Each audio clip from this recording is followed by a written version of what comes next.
Hello and welcome to episode 090 of the Bit Beacon Broadcast. It's July 15th, 2025. My mom calls me Kodax, and so can you, and I'll be your host through this historic milestone episode. So what have I been buying? What have I been playing? This week I thought we could do a little bit of an unboxing. What I have here is Legacy of Kain Soul Reaver 1 and 2 Remastered. Let's get the shrink wrap off this. And this is, I believe, the deluxe edition, hence why I'm doing a little unboxing, because it's got some bonus goodies. First thing about the box is it's got this sort of 3D effect, where what's in the box appears to be another box, and there's like this slash across the main cover, and beneath it you can see this character behind the slash. It looks like three claw marks kind of. And so let's pop this open and see what's inside. Okay, so we've got a decent little package here. First is a small art book called The Art of Nosgoth.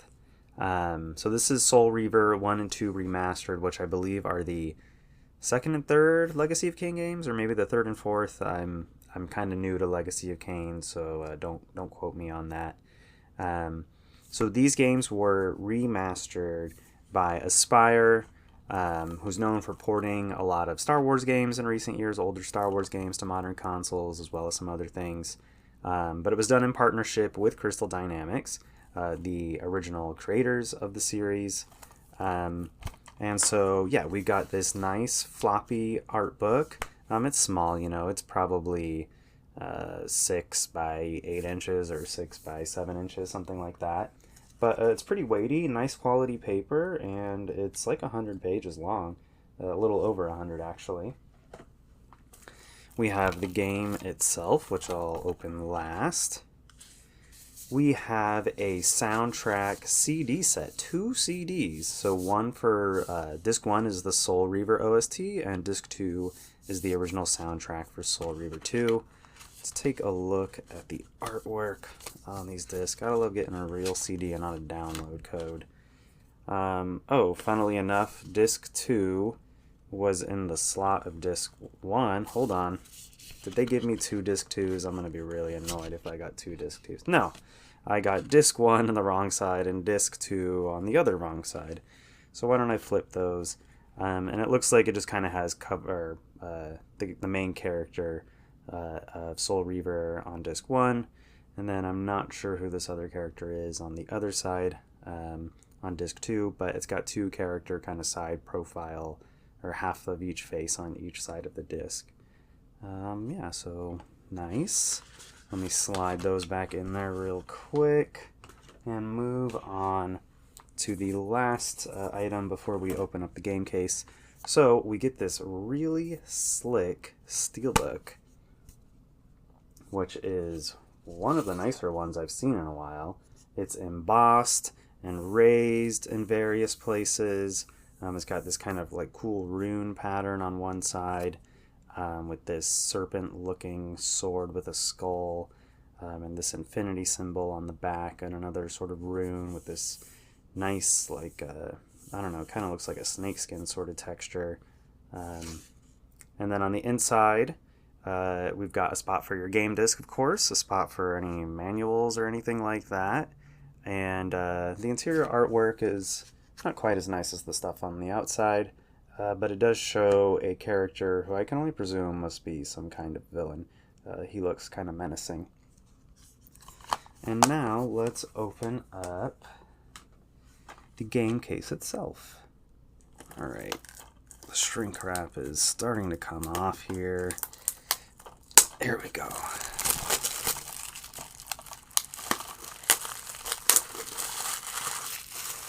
Just throw that on the ground for the time being.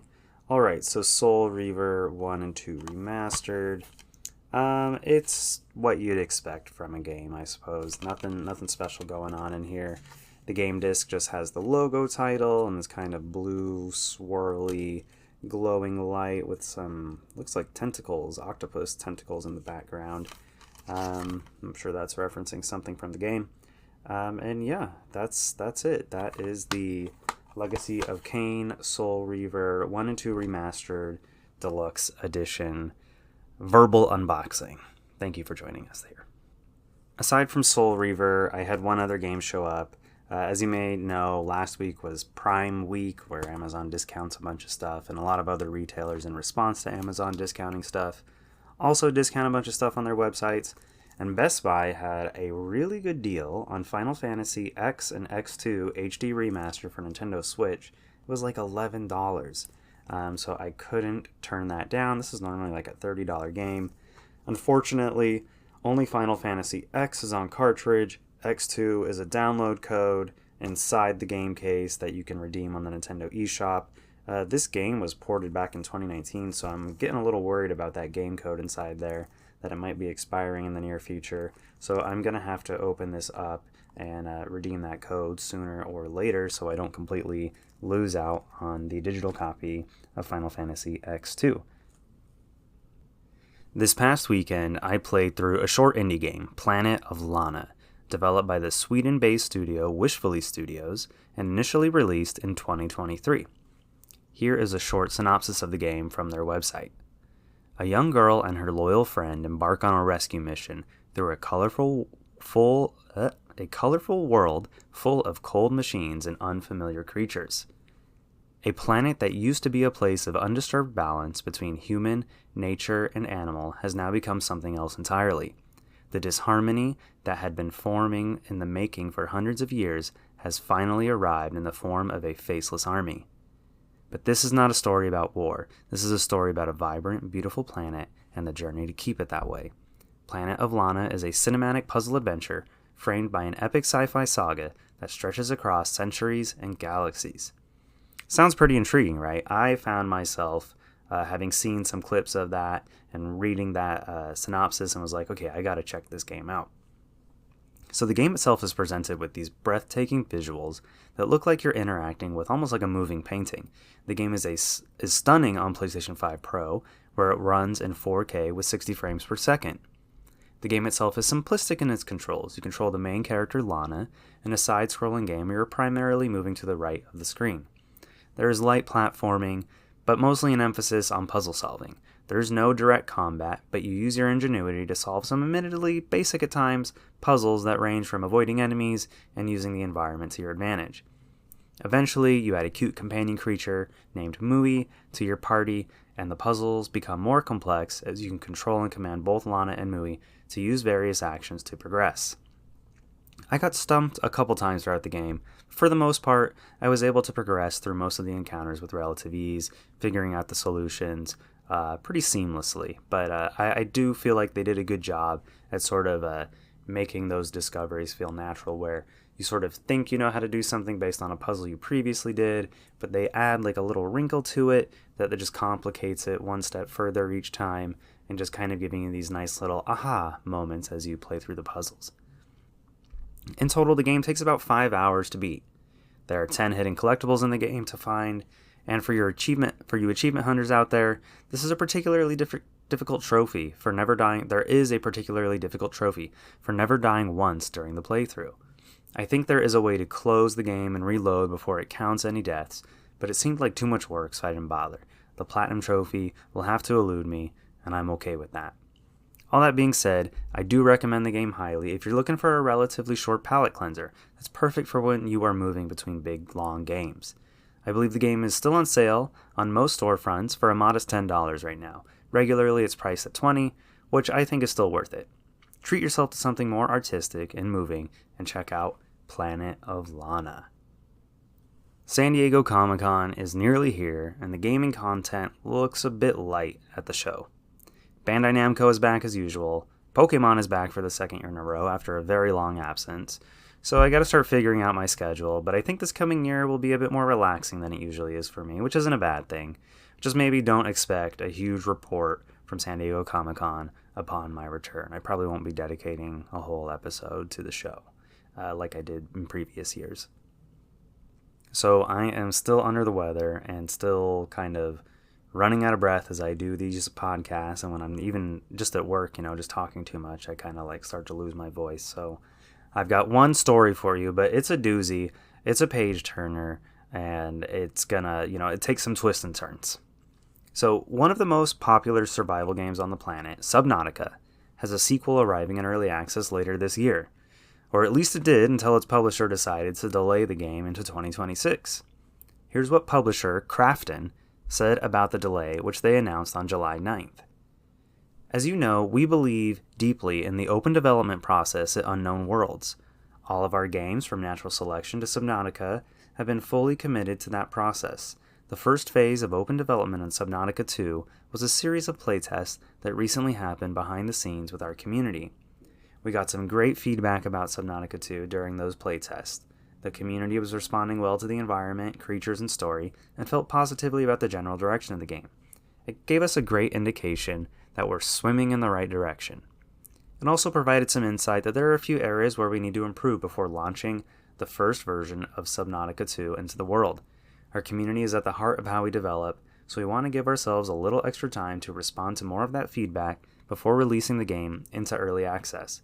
With that in mind, we've made the decision to delay Subnautica 2's early access release to 2026. Nothing is changing in terms of the direction of the game or the team behind it. We are confident in what we've created. We just want to give you a little bit more content for our first early access release. Now that Subnautica 2 is coming in 2026, we'll be able to add more biomes, more vehicle upgrades, additional tools, expand on our story, and include more creatures to discover. As always, we want to thank you for your incredible and continued support for Subnautica 2. The game wouldn't be what it is without our community, and though it'll be in your hands a little later than we originally thought, we're looking forward to bringing you on this journey with us. So what's the big deal? Games get delayed all the time, right? Not that big of a deal. But there's a twist here.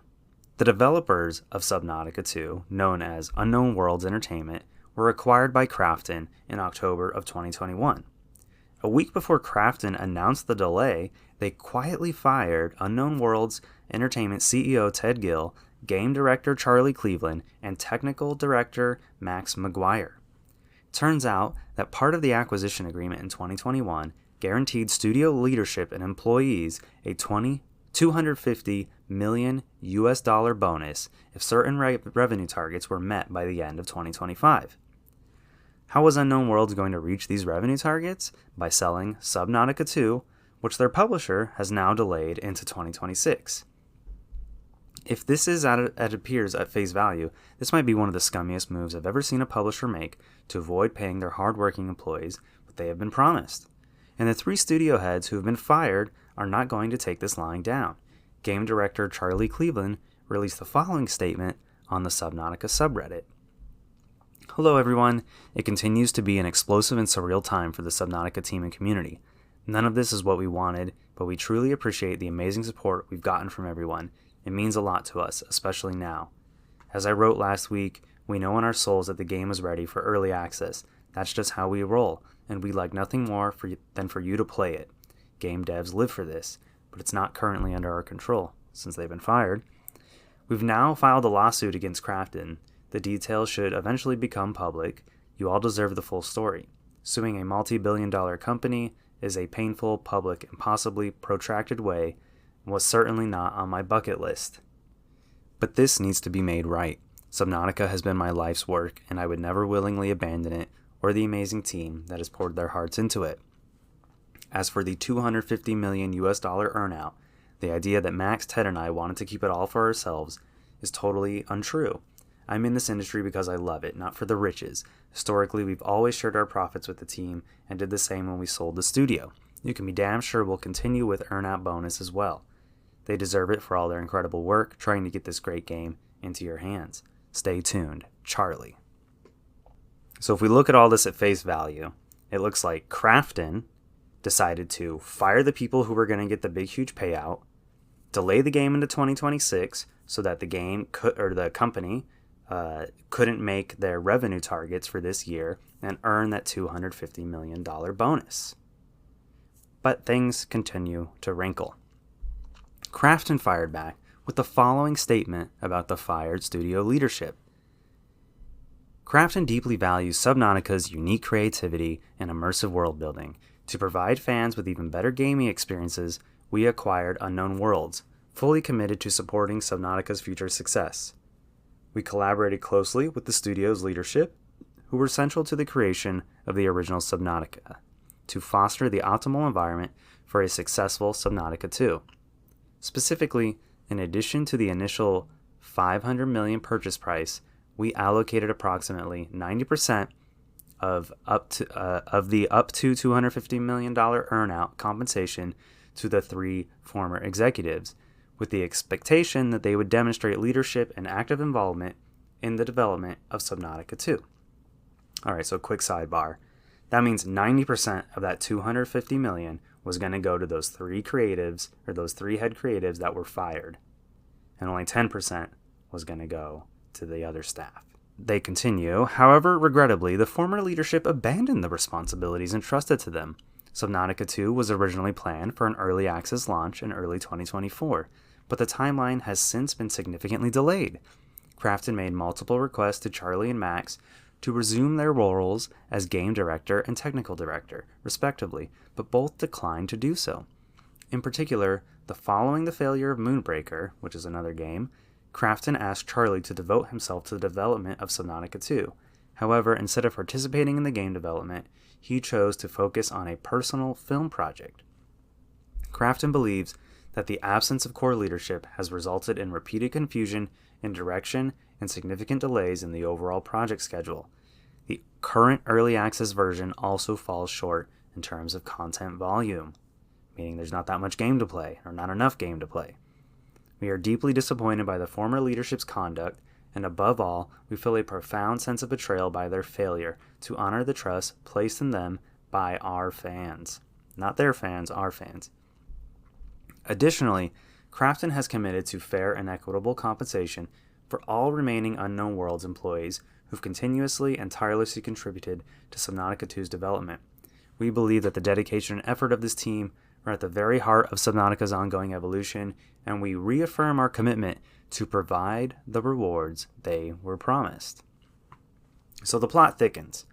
According to Krafton, 90% of the $250 million was to be divvied up amongst the 3 members of the leadership, while a much smaller $25 million would have been distributed to the rest of the team. Presumably, we're talking about multiple dozens of individuals. Still a lot of money per person, but not exactly an even distribution of funds, not even close.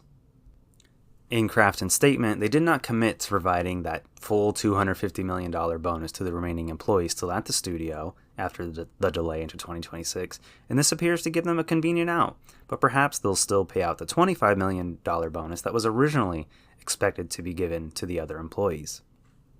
This gives Krafton a convenient way to pay out a lot less money, while at the same time kicking out some possibly lazy developers who are not contributing to the game any longer and leading to its many delays. Things continued to get weird after internal documents were leaked, which served as a milestone review of the in-development game, showing that it was thoroughly behind where it needed to be. Krafton then publicly confirmed the leaks as being real with the following statement. Given these circumstances, Krafton has determined that transparent communication is necessary and has chosen to confirm the authenticity of the document. Krafton believes that minimizing speculation and ensuring accurate communication with players must take precedence. Now it's really starting to look more and more like the now former studio leadership is to blame for the game's problems. Whatever happens, this is unlikely to be resolved anytime soon, as this heads to an eventual court case. Unless, of course, there's some kind of settlement beforehand. We'll be sure to keep you updated of any major developments here at the Bit Beacon Broadcast. Until next time, before my voice gives out, end transmission.